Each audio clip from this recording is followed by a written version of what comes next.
Hi and welcome to this special question and answer video on gladioli, otherwise known as the sword lily, and it's not difficult to see why. This beautiful sword-like foliage and an abundance of flowers that just seem to successionally open right the way up to the top. So you've got some flowers open at the bottom, some in tight bud at the top, so it just keeps on giving. So whether you buy these as cut flowers to brighten up your kitchen windowsill or your lounge or your dining room, or you grow them to create a little bit of height and spectacular finish to the season, they're really beautiful to add inside your home and your garden. Right, let's answer those top Google questions. What's number one? Where are they native to? Well, gladioli, the genus, is native to Africa and the Mediterranean. There are reportedly 300 species of these flowering plants, all in the iris family. Where do gladioli grow best? Well, gladioli originate, of course, from warmer climes, much warmer than the UK. So find somewhere that has pretty good drainage and full sun. Do gladioli self-seed?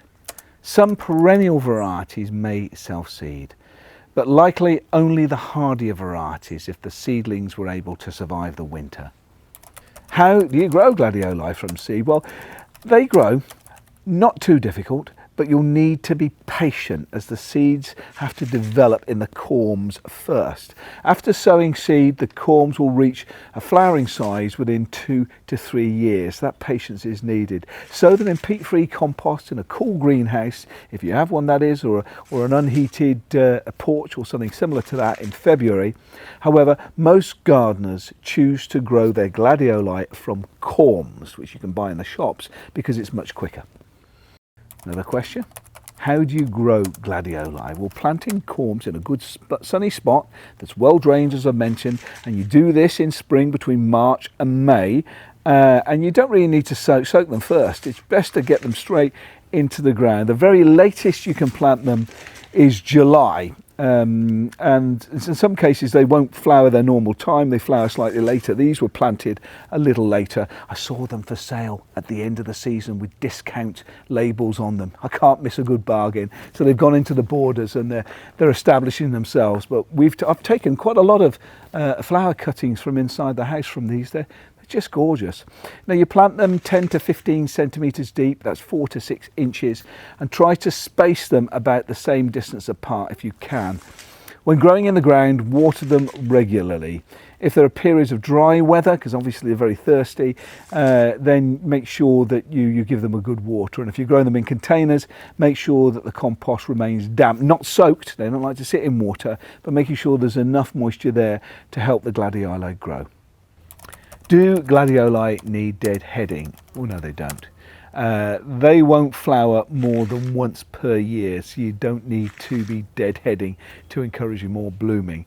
Wait for the foliage to fade rather than cutting the plant down after fading or flower fading. This gives the corm more chance to prepare for the winter months. Do gladioli flower in the first year?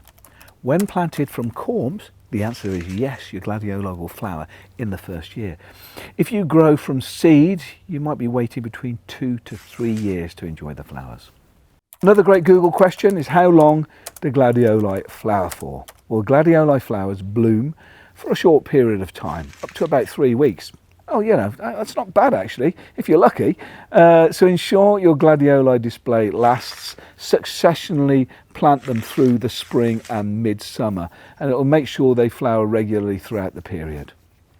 When do gladioli flower? Well, you can anticipate your gladioli to be in flower between 10 and 14 weeks after the first planting of the corms themselves. Are gladioli good for bees? Oh yeah, I can see them just round here. They are good. Bumblebees and other pollinators like butterflies are all enjoy gladioli. Are gladioli annuals, biennials or perennials? Well, gladioli are tender perennials that form clumps effectively.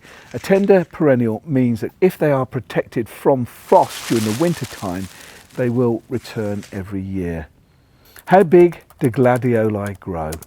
Well, the tallest you can expect most gladioli to grow to is about 1.2 meters. That's 4 feet tall. So they're pretty tall.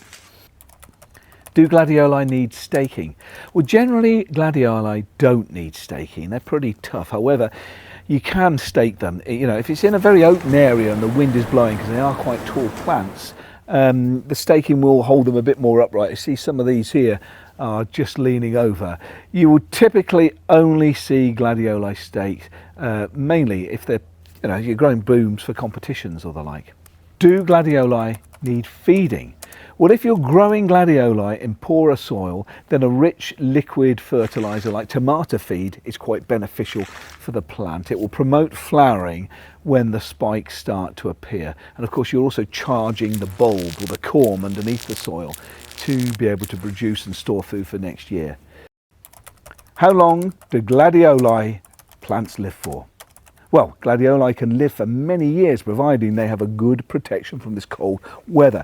If you live somewhere prone to severe or long periods of frost, it may be worth lifting the corms in autumn, winter, when they've all finished and died back, and then storing them inside, then planting them out again next year. It will give you a better chance of growing rather than leaving them in the ground in a very cold area. What do you plant with gladioli? Well, gladioli grows really well with begonias and lilies. They all have a similar growing conditions, which is pretty good to put them all together, and they grow to different heights, meaning they can combine really well in a garden border. And with gladioli and lilies at the back of the border, they give you that lovely height. They also grow well with dahlias and zinnias, requiring similar conditions, and all have a great variety of flower shades that you can match and curate a beautiful design with. When do you divide gladioli is a good question. Well, they need to be divided every few years in the autumn time, but it really depends on the type of plants that you've got, and you can assess it year by year. It's not exact science. If you have fewer hardy varieties, they require lifting out annually, but if you've got hardier varieties, just see how the season is going or how sheltered the spot is. Look out for clumps that are very big and congested, and choose any corms that look the best and the healthiest from the new growth to make sure you keep those, and maybe spread your gladioli about. When do gladioli start to grow back? Once you replant your corms, they will start to grow back as the soil warms up in March and April. If you have hardier varieties and you've left them in the ground, you'd expect them to grow back around about the same sort of time. Will gladioli spread? Well, gladioli can spread. The corms will multiply underneath the ground every year. If they're hardy and you leave them in the ground over winter, you may well see more of them following and growing in the future years. Otherwise, if you lift them every autumn, well, it's up to you how many you choose to replant in the same spot the following year. Are gladioli frost hardy? Well, we mentioned before they can be susceptible to very cold temperatures. Most varieties of gladioli aren't frost hardy.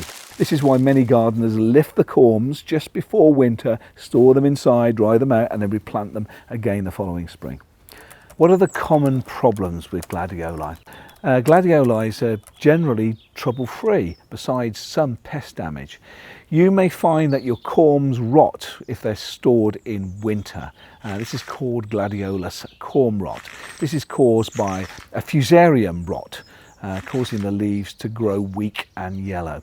Many varieties of gladioli are resistant to this, but none are immune. Get rid of any infected corms when lifted in the autumn, and inspect the remaining ones before you plant again in spring. They may have a discoloration and a dark bundles on the outside. They smell funny. When you're storing them, make sure you store them dry. What are the common pests of gladioli? Well, aphids, slugs, and gladioli thrips are the most common pests that affect gladioli. You can tolerate aphids, and you can also spray over washing up liquid on the aphids. Otherwise, encourage natural predators like ladybirds and ground beetles and parasitic wasps and earwigs into your garden by having wildlife areas or creating sort of little bug huts. Gladioli thrips can cause the foliage and flowers to become mottled, and in severe cases cause the flowers to fail to open. Tolerate them if you can, nature's just nature, and encourage any of the natural enemies of thrips into the garden. One that can occur naturally is Orius. You can also cut down any effective growth from the impacted plants before storing the corms, and this will discourage an overwintering thrip from causing problems the following year. Are gladioli poisonous to humans? Well, yes, they are. Gladioli can be toxic to humans if you eat them. This is down to high levels of alkaloid that can be found in the corms, which are the corms themselves. Are gladioli poisonous to pets? Well, yes, they are as well. Of course, if they're bad for us, it's bad to dogs and cats. So try growing them in containers that are out of the reach of pets, especially if your pets like to nibble plants. Eating the plant itself can cause vomiting and stomach upset and tiredness if consumed by dogs, but it's the corms you want to make sure that they don't try to eat, as this is the most toxic part. Well, I hope you've enjoyed watching this video and found it motivating and insightful, really. Brightly coloured spires of gladioli is a wonderful treat, not just outside in the borders, but also cut flowers inside your home. Please give this video a thumbs up and subscribe to my channel for more content like this. And remember, switch on the notifications to be notified of my latest videos.